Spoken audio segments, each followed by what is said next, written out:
Hello friends, welcome back to our channel Divya's little world. எல்லோரும் எப்படி இருக்கீங்க? இன்றைக்கி வீடியோவில் நம்ம என்ன ரெசிபி பண்ண போகிறோன்னு பார்த்தீங்கன்னா சைவ மீன் வறுவல். புரட்டாசி ஸ்டார்ட் ஆயிடுச்சு. ஆனாலும் சில பேருக்கு நான்வெஜ் கிரேவிங்ஸ்லாம் கண்ட்ரோல் பண்ண முடியாமல் இருக்கும். அந்த மாதிரி டைமில் இந்த மாதிரி வெரைட்டியான ரெசிபி ட்ரை பண்ணி பாருங்கள். அதுக்கு முன்னாடி இப்போ தான் ஃபஸ்ட் டைம் நம்ம சேனலை பார்க்குறீங்கன்னா சப்ஸ்கிரைப் பண்ணிக்கோங்க. அப்படியே பக்கத்தில் உள்ள பெல் ஐக்கானை கிளிக் பண்ணிக்கோங்க. அப்போ தான் நம்ம போடுற வீடியோஸ்லாம் கண்டினியூஸாக உங்களுக்கு வரும். வாங்க வீடியோக்குள்ளே போகலாம். இந்த சைவ மீன் வறுவல் செய்கிறதுக்கு ஒரு பெரிய சைஸ் கத்திரிக்காய், எக் பிளான்ட்டுன்னு சொல்லுவாங்க, அது 1 எடுத்திருக்கேன். அதை இந்த மாதிரி ரவுண்டாக ஸ்லைஸாக கட் பண்ணி எடுத்துக்கலாம். இப்போ மேரினேட் பண்ணுறதுக்கு ஒரு பிளேட் எடுத்துக்கலாம். அதில் நீங்கள் எடுத்திருக்க கத்திரிக்காயோட அளவுக்கு ஏற்ற மாதிரி கடலை மாவு சேர்த்துக்கலாம். அதோட 2 ஸ்பூன் மிளகாய் தூள், கொஞ்சமாக மஞ்சள் தூள், 1 ஸ்பூன் மல்லித்தூள், கரம் மசாலா, தேவையான அளவு உப்பு எல்லாம் சேர்த்துக்கலாம். மசாலா எல்லாமே சேர்ந்து மிக்ஸ் ஆகிற அளவுக்கு நல்லா கலந்து விட்டுக்கலாம். இதில் உங்களுக்கு தேவைன்னா கொஞ்சமாக தண்ணி சேர்த்துக்கலாம். நான் அப்படியே ட்ரையாகவே எடுத்துக்கிறேன். இப்போது இந்த மிக்ஸ் பண்ண பவுடரில் கத்திரிக்காய் ஸ்லைசஸை நல்லா கோட் பண்ணிக்கலாம்.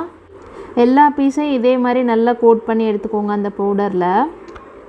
இந்த மேரினேஷன் முடிஞ்சதுக்கப்புறம் இதை அப்படியே ஒரு 10 மினிட்ஸ் வச்சிடலாம். இப்போது அதை எல்லாமே ஃப்ரை பண்ணி எடுக்கிறதுக்கு ஒரு டவா எடுத்துக்கலாம்.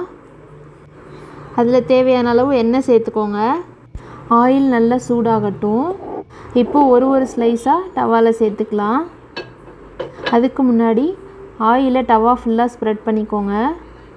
ஷாலோ ஃப்ரைன்றதுனால ஆயில் ரொம்ப தேவைப்படாது. இந்த ரெசிபி பார்த்திங்கன்னா நல்லா கிறிஸ்பியாக இருக்கிறதுனால நம்ம ஸ்நாக்ஸ் மாதிரியும் சாப்பிட்லாம், வெரைட்டி ரைஸ் இல்லை மீல்ஸ் கூட சைட் டிஷ்ஷாகவும் சேர்த்துக்கலாம்.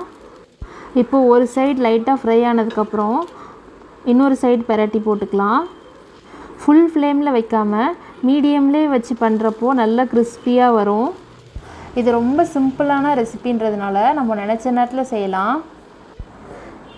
இதே மாதிரி நல்லா பொன்னிறமாக வர வரைக்கும் 2 சைடும் பெரட்டி நல்லா ஃப்ரை பண்ணி எடுத்துக்கலாம். இப்போ பாருங்கள், நல்லா கோல்டன் ப்ரௌனில் கிறிஸ்பியான சைவ மீன் வறுவல் ரெடி ஆயிடுச்சு. அப்படியே ஒரு பிளேட்டுக்கு ட்ரான்ஸ்ஃபர் பண்ணிடலாம். இப்போது இதை சூடான சாதத்தோடு சர்வ் பண்ணுறப்போ சாப்பாடு சும்மா அட்டகாசமாக இருக்குங்க. நீங்களும் இந்த ரெசிபியை ட்ரை பண்ணி பாருங்கள். எப்படி இருக்குன்னு கமெண்ட் செக்ஷனில் சொல்லுங்கள். இன்னொரு இன்ட்ரெஸ்டிங்கான ரெசிபியோட நெக்ஸ்ட் வீடியோவில் பார்க்கலாம். பாய்.